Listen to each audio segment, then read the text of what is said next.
Hey there, I'm SongRider, and today we'll be going through the Lost Harvest DLC contracts and completing them step by step. Needless to say, there's spoiler warnings for the Lost Harvest DLC. In this video, we will stick to all the contracts that take place at the Mithra specifically.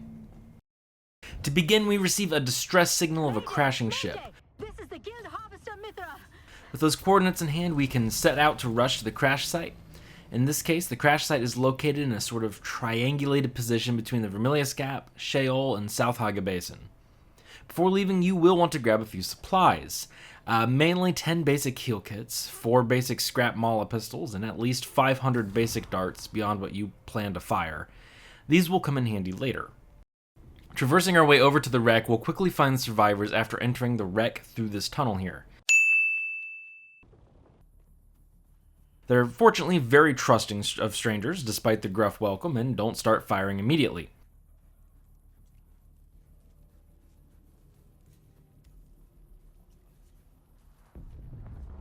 There are only 3 NPCs here that actually matter for your contract and journey. Quartermaster Hicks on the far right, Lieutenant Drang, the lady in the middle, and our favorite, the nearly blind Chief Hanzo on the far left. Each will have a contract for you. Hanzo wants you to go recover crew ID tags from Curab scavenger camps. This will be pretty easy as they are Curab. Drang? I'm going to mispronounce this poor lady's name the entire time, but Dran wants you to help collect materials to repair a transmitter. Again, Curab are in the way. After a list of extremely techy sounding equipment, you're set off. Hicks, however, is looking for medical supplies. Don't be like me and not pay attention to your contract objectives and simply run off and do things way out of order. I assumed he wanted some sort of specific supply I had to go collect, but this is where your 10 bandages actually come in play. Hand him the bandages and you should be done with this piece of the contract. We'll come back to Hicks later. The Curab's camps are scattered around the wreck of the Mithra. Simply follow your contract locator on the map, eliminate the Curab, and find the non-Curab body laying on the ground for the ID badge. Here are all the different Curab crewmen's spots.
The parts you need to find are in small crates next to downed Thopters.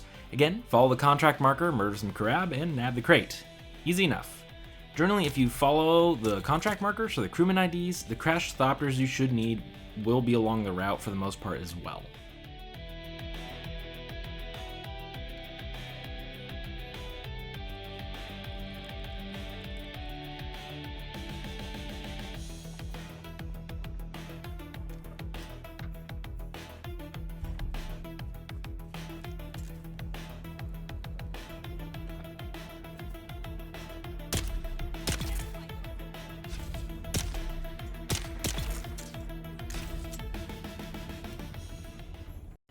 Now, what you don't want to do is enter this door here early. The contract marker seems to point you at it if you're not paying close enough attention. This is for a later contract, and it'll be completely useless to enter here early. After collecting the last crewman ID, hold a moment as the next quest requires you to pick up the item right next to the downed crewman. Kief Vallari will give you a call picking it up and asks for your help. While he is talking, you can go ahead and begin running back to the crew of the Mithra. Turn in the contracts, and it's time for a new set. Dran needs a signal boost, and Hicks will praise your name for the band-aids, and Chief Hanzo will realize that the folks' ID badges you recovered are imposters. However, he needs time to think, and will ask you to go save some potentially trapped crewmen. Remember that place I went to early? Yep, we're going back there. Side note, if you brought the pistols and ammo or the metal to make them, you can instantly complete Hicks's next quest to arm the survivors. One quick Shiga wire launch to the top of the wreck later, we are entering the roof hatch of the shipwreck.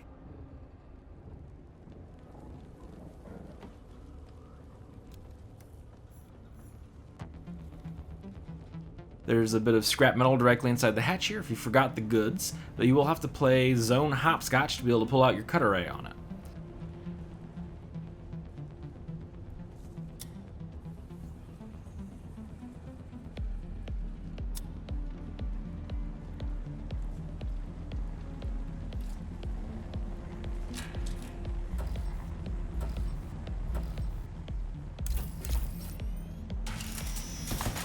The first wounded survivor is going to be on the ground floor next to the green pass key on the opposite side of where you entered the ship.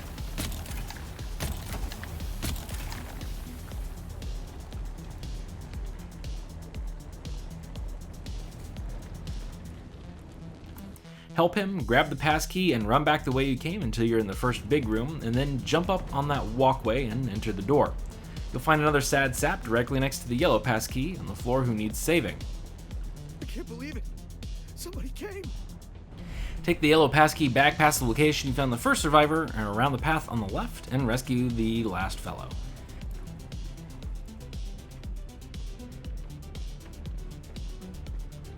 I don't know who you are, but if you have the Pentashield key, you're my new best friend.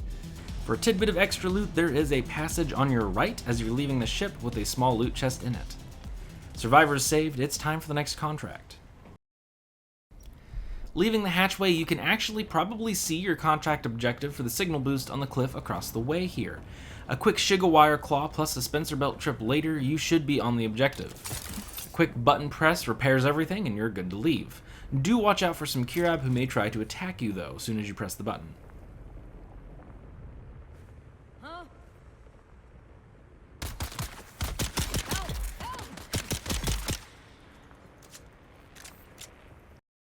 Once you're back, talk to your contacts to complete the contracts. Bit of a tongue twister there. Hicks will want you to kill some Kirab, Drong wants you to start the auxiliary power, and Hanzo wants you to do whatever Hicks and Drong want done. Master Hicks or Lieutenant Drang. The next part of the ship you need to enter is directly across the way from the Mithra survivors, though a bit higher up. Short run and a Shiga claw jump later, you should find this door.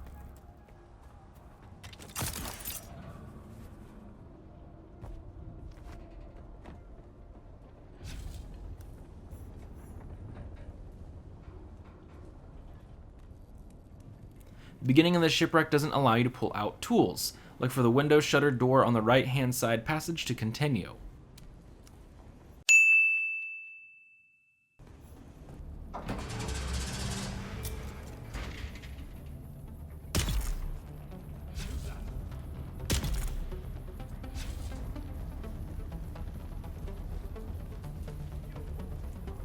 In this large room, there'll be several different directions you can go. To the left will be extra loot, including an iron tier Constellation chest.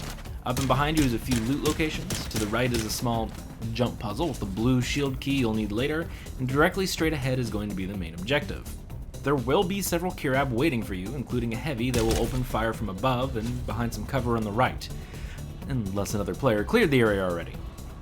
Kirab don't take much to kill, but their bullets do still do a little bit of damage.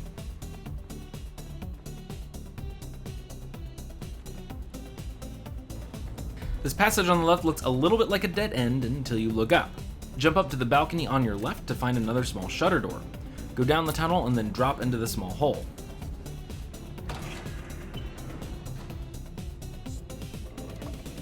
Through the other shutter door on the other side of this tunnel will be a cargo hold with a very angry Kirab swordsman. Kill them and grab your goodies before returning back to the main room to continue the contract. This will be where you'll find your iron tier Constellation chest.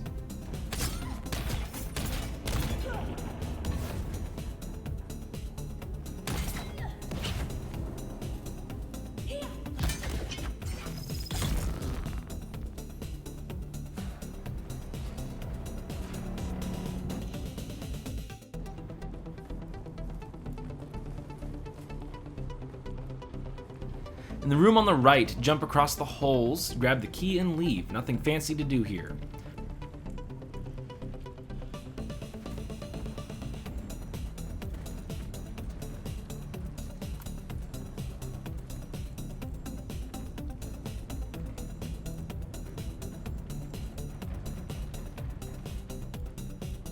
Time to head down the way to the next room.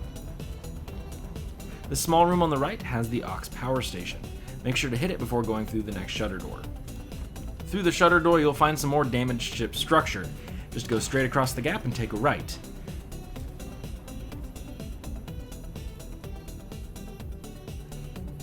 Jump or climb up to the small entry above and go through another shutter door.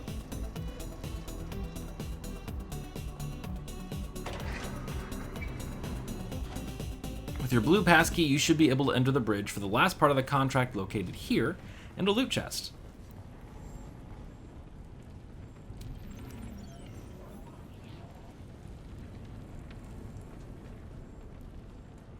Go out back for a Skyrim-styled exit hole directly above the spot you came in.